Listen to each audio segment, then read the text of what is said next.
Hare Krishna, everybody. Hare Krishna, Madan Sundar Prabhu. Hare Nice to be Krishna back. Prabhu. So nice to be back, friends. We are discussing: do the Vedic scriptures ever agree for killing?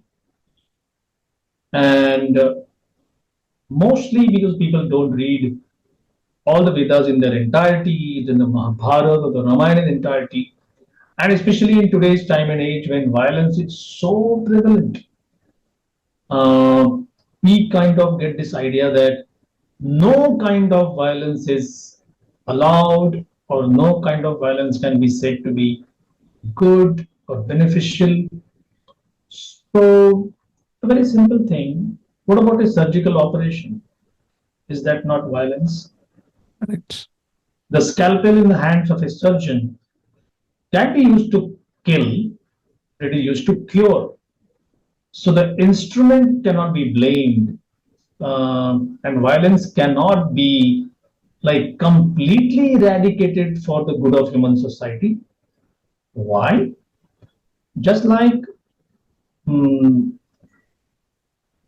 in order to keep certain people who have abused their sense of freedom, we need to keep them in a place where that freedom is taken away. Mm. You, me, we can choose to go to a restaurant, go to a movie, go to some sightseeing spot. It's a rainy season here in Mumbai. People go to dams and they would like to go to waterfalls. So why can't people in Tihar jail or Arthur Road jail or in Pune, whatever your jail is called, why can't they go out? They did something. So restraining of your freedom is also a part of civic society. That's the point I'm trying to make. So let us begin with the aggressor's part. So here uh, we are on text 36. Yeah, only text 36. So I will chant the Sanskrit verse first. Papameva श्रयेदस्मान् हत्वैतानाततायिनः तस्मान्नार्हा वयं हन्तुं धातराष्ट्रान् सबान्धवान् स्वजनं हि कथं हत्वा सुखी न स्याम Madhav. Now, almost as if Arjun is educating Krishna, as if he doesn't know things. Sin will overcome us if we slay such aggressors. Therefore, it is not proper for us to kill the sons of Dhritarashtra and our friends. What should we gain, O Krishna? Husband of the goddess of fortune, his name is Madhava. How could we be happy by killing our own kinsmen? So let us go to the brass tacks, the basic background, fundamental points. This is Artha Shastra. Vedas also have different levels. There is Artha Shastra, Dharma Shastra, and there is Paramartha. So the Gita kind of gives a bird's eye view. It's amazing how Adi Shankaracharya has glorified the Gita, that there are millions of Vedic verses, Vedic text verses, and Krishna has condensed 700 verses in such a way they almost touch every big concept, subtle concept, even a subtly nuanced concept. For example, he will say that you should believe there is a soul, Arjun. This is the proof I am giving. What if you belong to those philosophers, that category, who say that no, even accepting that theoretically, why lament? So there were people during Krishna's time, Arjuna's times, there were before that also. So many different points are touched in this one small text. So here comes the explanation of aggression. The word used by Arjuna here is atatai. Today, people have coined words like atireki or what is it called in Hindi? A terrorist, atankavad. Mm. Atank is terror, terrorism. Here they are called atataina. Who are those? Somebody who gives poison, tries to kill you. Someone sets fire to your house. Someone who attacks with deadly weapons. Someone who steals riches. Somebody who occupies your land And the last, someone who kidnaps your wife. Such aggressors, according to Arthashastra, are at once to be killed, and no sin is incurred by killing such aggressors. So, this is the basic understanding of who the aggressors are, who are allowed to be punished.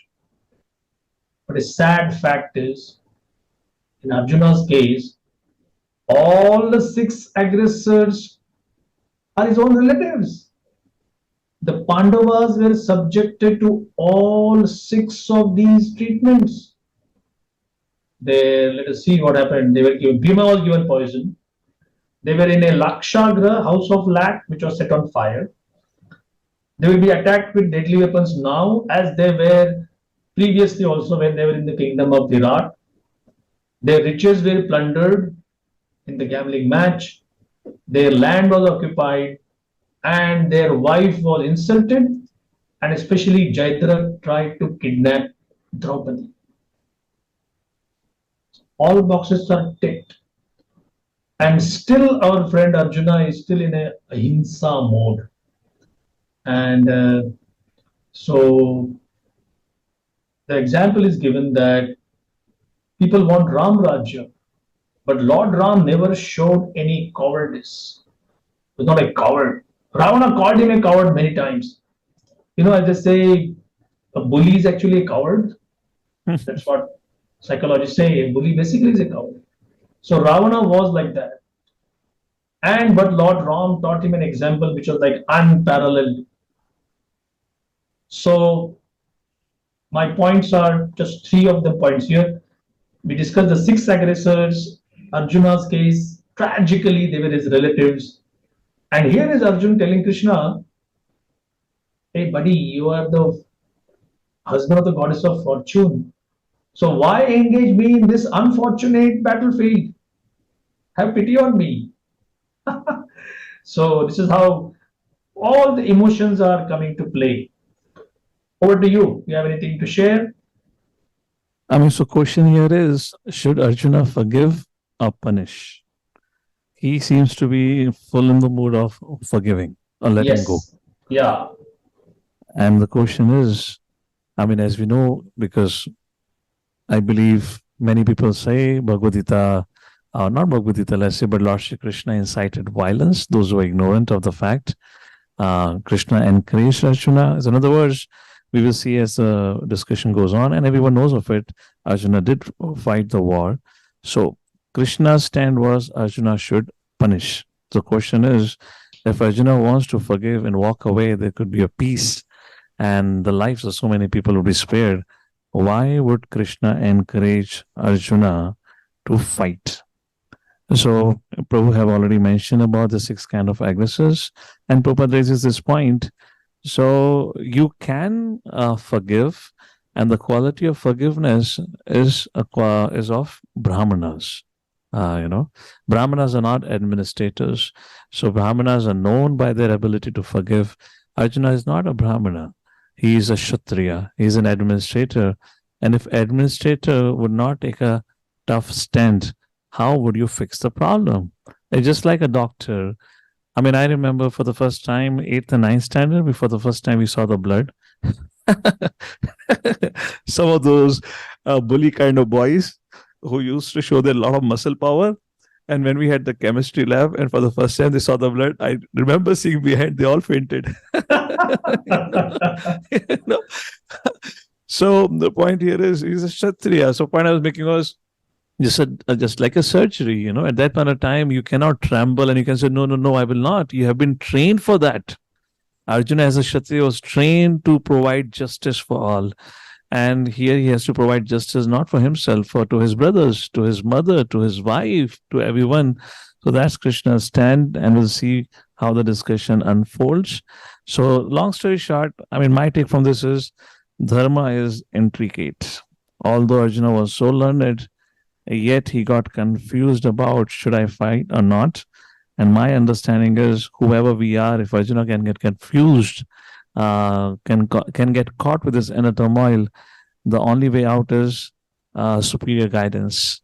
So when I read these kind of verses, it just strengthens my faith that we should have, each one of us should have, everyone should have a superior guidance who can help us, pull us out from such kind of situations where we don't know what is right and wrong. Even the most learned person gets confused, can get confused on what to say about ourselves.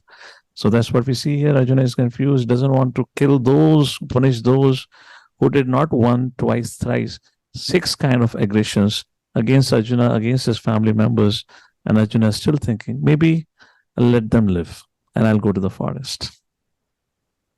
Yeah, this is exactly what Krishna is trying to prevent, that we have to do our duty. And I like this point very much, that those who study Arjuna's character, his personality, and if we come to the understanding that he at his level had this confusion, who am I to say that I'll solve my life's problems on my own? It's like a junior physics student goes and says that I read Einstein's memoirs and he said that he was really confused about this particular thing. Maybe I'll try to solve it. So, how would someone look at him and say, I mean, look at your gall, man. Here is Einstein saying he's confused, and you are saying you're going to solve it. So, as we say in Hindi, aine mein muh dekha hai apna. Have you seen your face in the mirror? So, friends, just to recapitulate, we discussed the aggressors. Arthashastra promises that there is no sin involved, and even in today's times, soldiers, they are not accused of sinning if they are shooting at the aggressors, because they are acting under orders. So while there is a ceasefire, shooting one bullet is a sin, and when there is a war declared and they are saying fire, fire, fire, refusing to fire becomes a sin.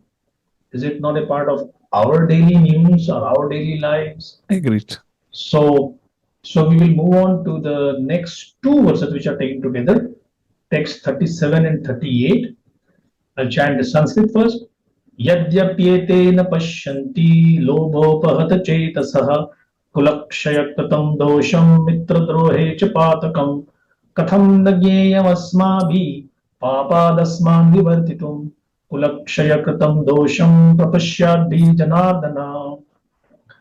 Arjuna is continuing his barrage of arguments, well thought, concrete, not knowing that it's like he's digging himself a argument's grave, kind of you're going to fall into it yourself the more you dig. Here he's saying, oh Janardhan, although these men, their hearts overtaken by greed, see no fault in killing one's family or quarreling with friends, why should we, who can see the crime in destroying a family, engage in these acts of sin? Arjuna is taking a high hand. He is thinking himself very powerful, cultured, refined, which is a fact. And just to say something from Arjuna's side is, two of the most powerful dynasties are going to be destroyed. Somebody may say, so what? Well, this is not the Allies versus Hitler kind of a war, or the America-Vietnam war, or even in today's Ukraine and Russian war. These kind of wars only show who is left, not who is right. That's how historians describe them. They only show who is left, not who is right. The one who is left says, I am a victor. This is a dharma yuddha, trying to understand what is our proper dharma. So Arjuna's statement that entire society which depends on the authority of Vedic kings would be completely ruined or fall into disarray. What exactly does he have in mind? He is envisaging no homas, agnihotras, no sacrifices for either the forefathers or future generations. Young people without proper samskaras would be unrestrained, frivolous, impure. So vanquishing a powerful royal dynasty would in fact make the future of the entire world dim and bring unlimited misfortune. So he's saying, hey, your name is Janardhan. So, you are meant to maintain people, you're not here to kill. So, he could see that. So, considering all these pros and cons, he is thinking that, nah, Baba, nah, I am not going to fight. So, we again have reached a small turning point, and a lot of excitement lies ahead. So, if you have any other points, you can share. Otherwise, we can move A, on to our next segment. a thought, or Yeah. more of a question here. I mean, if you see from one perspective, Duryodhan was not a bad prince for the citizens. Hmm. Yeah, Uh, he was a good manager. Correct. he was a good manager. So Arjuna's current standpoint or the viewpoint seems logical. Why to engage in war? Ultimately, whoever wins, we still lose because either of the party gonna die. So many Kshatriyas, administrators from all over the world who have assembled, they're gonna die. And who knows who survives, who doesn't survive. So even if Duryodhan rules, at least our family traditions will continue, you know. So if in case from this perspective, how would you like to present this argument which Arjuna is raising, which seems to be logical actually? And we know at the end of the war, Prabhupada writes in one of the purpose, 60 crore men died. So it's a huge loss. So, put it into proper perspective, Duryodhan was a good person at finance, administration, management. There was one slight flaw, and that's like telling someone, "Oh, this person his skin is perfectly clear and very healthy, except there is some very slight beginning stage of leprosy. If untreated, it's going to cover the entire skin. It's not going to stop there. If Duryodhana was good at finance, what about his envy of the pious people? What about his envy of the Brahmanas? What about his envy of Krishna? He tells in Mahabharata, I know what is proper duty, dharma. I just don't like to do it.